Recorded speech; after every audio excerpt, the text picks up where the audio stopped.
Chapter 4. Smiley's Game, Tinker, Tailor, Soldier, Spy. Film Quarterly, Volume 65, Number 2, 2011. What is the allure of George Smiley? Why does Smiley beguile even left-wing viewers who, on the face of it, might be expected to see him as at one point in John le Carré's 1974 novel he describes himself, the very archetype of a flabby Western liberal? The enigma of Smiley's appeal is one of many specters that haunts Thomas Alfredson's movie adaptation of Tinker Tailor Soldier Spy. The ghost that most insistently refuses to be exorcised is the 1979 BBC TV version, rightly remembered as one of the greatest ever British television series. Readapting a novel after so accomplished a version is risky, especially when you have a mere 2 hours to play with, as opposed to the series' more unhurried 5. Pace, and pacing, as in moving around restively while waiting, were central to the coiling tension of the TV series, which caught the crab-like convolutions and slowly interlocking rhythms of le Carré's narrative exceptionally well. The limitations of television production actually benefited the sense of expansiveness. Sets and action were minimal, the drama was often about faces, and about Alec Guinness's face in particular, which could suggest a lifetime of regret with the slightest wince. Guinness's performance was a masterclass in concision and nuance, not words one would always associate with Gary Oldman, cast, emphatically against type, as Smiley in the new Tinker Tailor. When a novel creates as rich a myth world as le Carré's does, no single adaptation will ever completely exhaust it. There is always the possibility of uncovering hitherto underexplored angles, and for those of us who are fans of the novel, a strong new version would have had the benefit of liberating the book, and Smiley, from the Guinness portrayal, a prospect that might explain some of le Carré's enthusiasm for the film. Le Carré has said he felt that Guinness took Smiley from him, making him unable to write the character anymore. When it was announced that this was Alfredson's next directing project after the success of Let the Right One In, 2008, hopes for something special were justifiably high. His brilliant reworking of vampire fiction had a sense of melancholy, violent lives lived in secret that could have carried over most effectively to the closed-world intrigues of British spying. It is thus all the more disappointing that this new Tinker Tailor fails to compellingly reimagine the story, and central to its failure is the film's inability to make Smiley alluring. In the novel, le Carré reckoned with the sensational exposures that had both traumatized and titillated British society in the 1960s when Soviet double agents Guy Burgess, Donald Maclean, and Kim Philby were revealed to be operating right at the heart of the intelligence establishment. The book begins when Smiley is called out of retirement to search for a deep-cover mole. It was in fact le Carré who popularized this term, in the Secret Intelligence Service, otherwise known as MI6.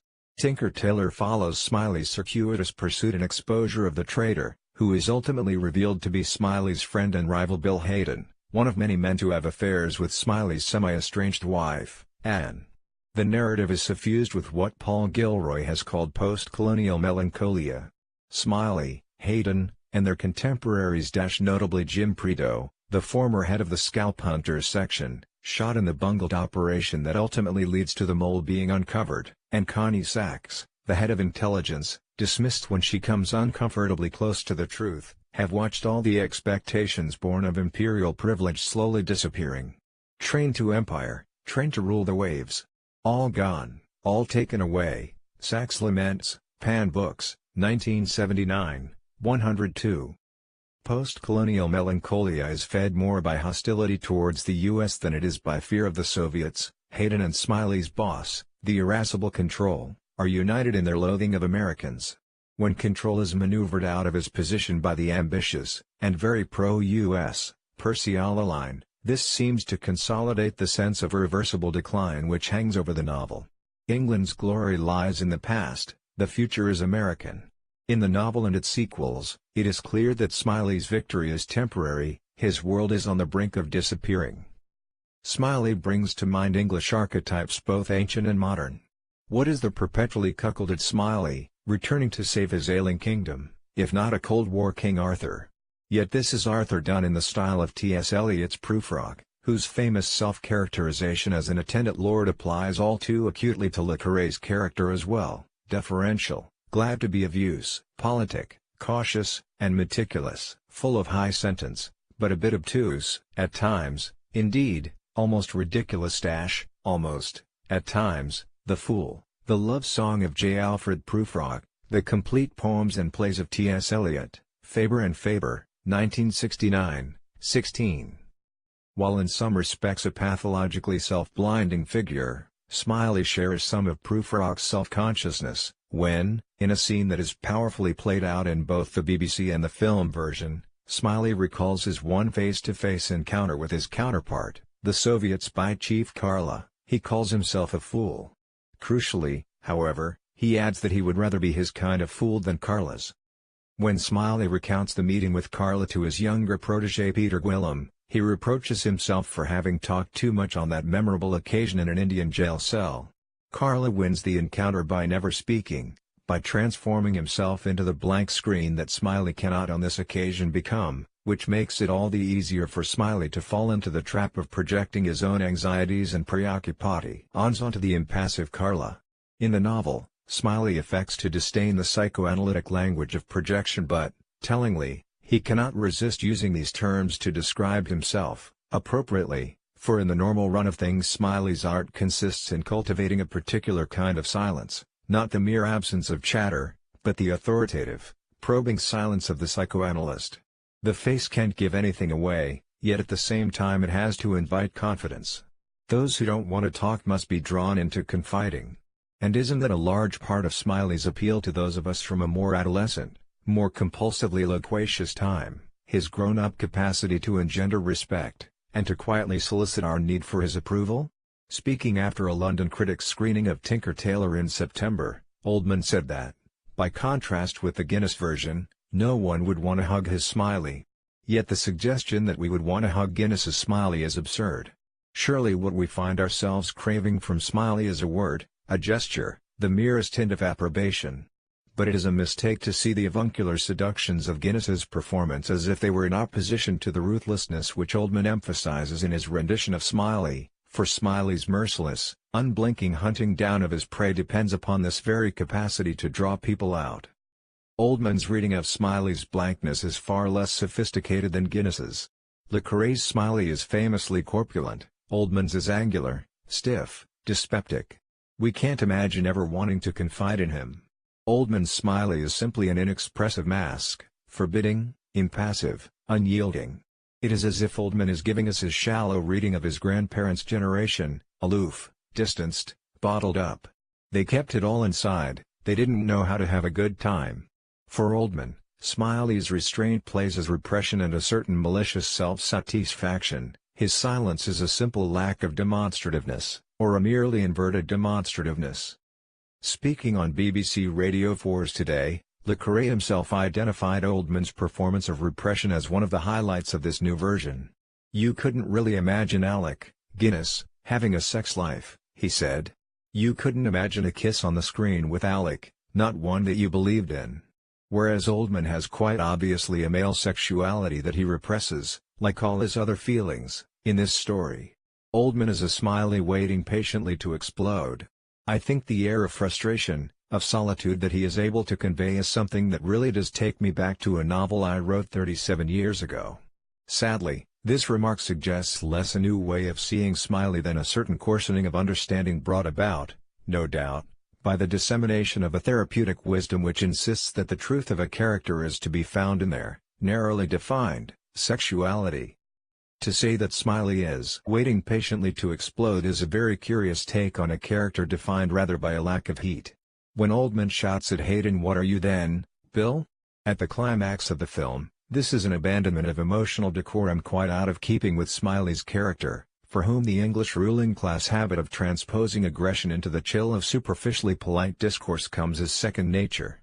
Anger is one of the emotions that the Smiley of the novel feels at the moment of Hayden's exposure, yet it is not the dominant one. Smiley saw with painful clarity an ambitious man born to the big canvas, brought up to rule, divide and conquer, whose vision and vanities all were fixed, like Percy's, upon the world's game, for whom the reality was a poor island with scarcely a voice that would carry across the water.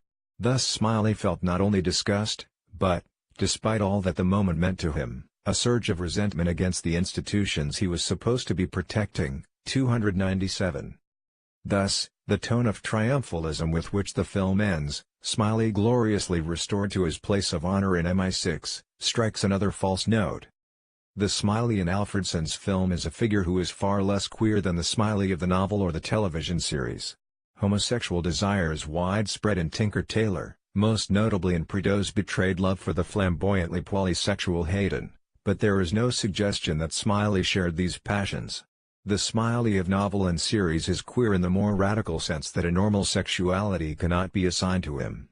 Smiley's is not a fluid, indeterminate sexuality like, say, that of Patricia Highsmith's Tom Ripley. His perversity is renunciation itself. At the preview, Oldman referred approvingly to Le Carré's comments on Guinness's lack of sexuality, but he also characterized Smiley as masochistic, repeatedly subjecting himself to adulterous humiliations, and sadistic. The way he pursues his prey goes far beyond professional duty. Yet the idea that Smiley is sadomasochistic quite clearly contradicts the idea that he is repressed. For sadomasochism entails enjoyment, not repression. Far from being repressed, it's clear that Smiley is driven by something which will not allow him to ever recline into happy retirement any more than he could settle into the pleasures of conjugal life, were they available to him. From his earliest appearances in Le Carré's fiction, in the novels Call for the Dead and A Murder of Quality, Smiley is on the edge of things. In most of the novels which feature Smiley, he rarely appears as officially a member of MI6. He is called out of retirement, or pretending to be retired, and when, after Tinker Tailor, he is not only restored to the organization but made chief, it is in a temporary caretaker capacity. One of the paradoxes of Smiley's character is that he seems to stand for the solidity and stolidity ascribed to a certain model of Englishness, yet he is himself an outsider, an interloper, a voyeur. This is the spy's vocation, and Le Carré repeatedly insists on it, nowhere more passionately than in the bitter outburst of the agent Alec Leamas at the end of The Spy Who Came In From the Cold, so memorably performed by Richard Burton in the 1965 film adaptation. What do you think spies are, moral philosophers measuring everything they do against the word of God or Karl Marx? They're not, they're just a bunch of seedy, squalid bastards like me, Burton's Leamas tells his lover, Liz, after it has been revealed that they were pawns in a complex plot hatched by Control and Smiley.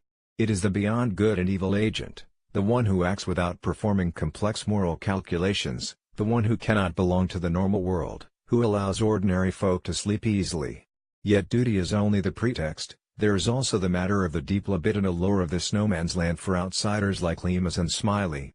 Like writers, they listen and observe, like actors, they play parts. But, for spies, there are no limits to these roles. One cannot simply step out of them and return to the warm, because everything, including inner life itself, all its wounds and private shames, starts to feel like cover, a series of props. There is a revelatory passage towards the end of the second Smiley novel, A Murder of Quality, first published in 1962. At the end of the novel, a strange whodunit thriller, Smiley confronts the murderer, but, as in the later confrontation with Carla, he ends up talking about himself. And there are some of us, aren't there? Who are nothing, who are so labeled that we astound ourselves, we're the chameleons. I read a story once about a poet who bathed himself in cold fountains so that he could recognize his own existence in the contrast of it. The people like that, they can't feel anything inside them, no pleasure or pain, no love or hate, they have to feel that cold water. Without it, they're nothing. The world sees them as showmen, fantasists, liars, as sensualists perhaps, not for what they are, the living dead. Cornet, 1994, 174. There is a clear implication in this slide from first person, some of us, to third person, people like that. The cold warrior Smiley is himself one of the living dead. In psychoanalytic terms, Smiley is less a sadomasochist than an obsessional neurotic. Lacan in fact argues that the question posed by the obsessional is am I alive or am I dead? At the end of Smiley's People, when Smiley has defeated Carla and has the possibility of winning Anne back, Smiley is very far from being elated. There is little sense of this in Oldman's Smiley. His sadomasochism is too crude to approximate the Baroque mechanisms of self-deceptions and self-torturings which govern Smiley's psyche. Yet another false note is struck in Alfredson's film when Smiley sees Anne being embraced by Hayden at the MI6 Christmas party. He throws himself against the wall in a spasm of agony. In other respects, the party scene adds something which wasn't there in the BBC version, a sense of the camaraderie within the department, but it is hard to imagine Smiley engaging in so public and so spontaneous display of emotion. More troublingly, to suggest that Smiley would straightforwardly feel pain when confronted with Anne's infidelities is to betray the very idea that he is masochistic. When confronted about Anne in the novel and TV adaptation, Smiley's preferred pose is one of weary resignation, but this conceals the secret satisfaction that he experiences in Anne playing her assigned role as impossible object. But where the masochist would organize his enjoyment around this impossible object, for Smiley, the function of Anne's unattainability is to keep her at a safe distance. His enjoyment is not organized around Anne, or sexuality, at all, and when she is safely unattainable she cannot trouble him. Unlike in the TV series, we never see the faces of either Anne or Carla, Smiley's other, in the film. This rightly suggests that both figures are at least partially absent for Smiley, filled in with his fantasies. But what's missing is an account of the way that Smiley fills in these fantasy screens, and any sense of discrepancy between the fantasy figures that Smiley projects and their real-life counterparts. In the film, Smiley cannot remember what Carla looked like. In the novel he gives a detailed description of his adversary. Defined externally by his struggle against Carla, Smiley's internal struggle consists of his necessarily thwarted attempts to refuse any identification with his Soviet counterpart. Smiley's attempts to distance himself from the fanatic Carla, his attempts to position himself outside politics itself, are the exemplary gestures of a very English ideology, which appeals to a pre- or post-political notion of common humanity. Yet, ironically, what Smiley and Carla have in common is their inhumanity, their exile from any sort of normal world of human passions. When they meet in Delhi, Smiley is baffled, frustrated but also fascinated by Carla's refusal of the appeal, unable to fathom a commitment to an abstract ideology, especially when, in Smiley's view, it has self-evidently failed. The irony in Le Carré's fiction, writes Tony Barley, is that a sound basis for commitment is always either sought or mourned for its absence, and yet when genuine commitment appears, invariably in communism, it is treated as incomprehensible. Communism becomes fanaticism, not a strength but a weakness taking sides. The Fiction of John Le Carré, Open University Press, 1986, 95. Barley rightly argues that Smiley cannot be read as a cipher for liberal ideology because the incoherencies and impasses of his own position are never resolved. Behind the manifest content of Smiley's entreaties to Carla, "Come and join us, give up your dead generalities, enjoy the particularities of the lived world," the latent message is that all Britain has to offer is disillusionment, the impossibility of belief. Smiley tells Gwilym that fanaticism will be the undoing of Carla. In fact, when Carla is defeated in Smiley's people, it is because of his failure to be sufficiently fanatical. Very little of this comes out in Alfredson's depoliticized film, in which Smiley is simply a wronged hero who ultimately attains justice, Hayden is simply a traitor, and communism is simply an exotic period reference. The nickname for MI6, the circus, in fact openly acknowledges the aberrant enjoyment available to those who have crossed into this fictional cold world. The multivalent origin of the nickname, in addition to hinting at the way the spies play their deadly game in the spirit of mordant, laconic cynicism, it is also a near homonym of service, and a play on the location in the novel of MI6's offices. Cambridge Circus, Central London, tells you a great deal about the world in which Smiley operates. Much of the power of the television version derived from the way it threw us directly into this world. Guinness's Smiley incarnated a model of BBC paternalism. He guided us through his world, but he had high expectations of us. Very little was explained. We had to pick up Le Carré's invented nomenclature, scalp hunters, lamplighters, on the fly. The work slang invoked the exoticism of a rarefied form of labor, while also suggesting the routinization of espionage for those involved in it on a daily basis. It all contributed to the feeling that the circus was a lived-in world. One of the major problems with Alfredson's Tinker Tailor, by contrast, is that its world doesn't feel lived in at all. Gratifyingly, the film does not talk down to audiences. Just as in the TV series, we are required to orientate ourselves in the circus's intrigues. But the combination of Oldman's inexpressiveness and the compression brought about by having to tell so complicated a story in such a short time results in something that is strangely uninvolving. The film is almost entirely lacking in tension or paranoia. In the TV series, the scene where Willem steals a file from the circus is almost unbearably tense. In the film, the same scene plays out in a curiously distanced way. Then there is the question of period, and the film's striving to create a sense of London in the 1970s. I was too often reminded of Life on Mars, which evoked the decade with a series of clumsily placed period signifiers. As with Life on Mars, much of Alf Edson's film looks like a 1970s theme park. Rather than discreetly constituting a period background, branded goods, Trevor Minns, Ajax household cleaner, are distractingly pushed to the foreground of our attention, details that we are invited to approvingly note. But where the details matter, this new version is lacking. Eras produce certain and voices, certain faces. What's missing in Alfredson's version is something like the grain of the 1970s. Too often, the actors seem like 21st-century moisturized metrosexuals in 1970s drag, and bad drag at that.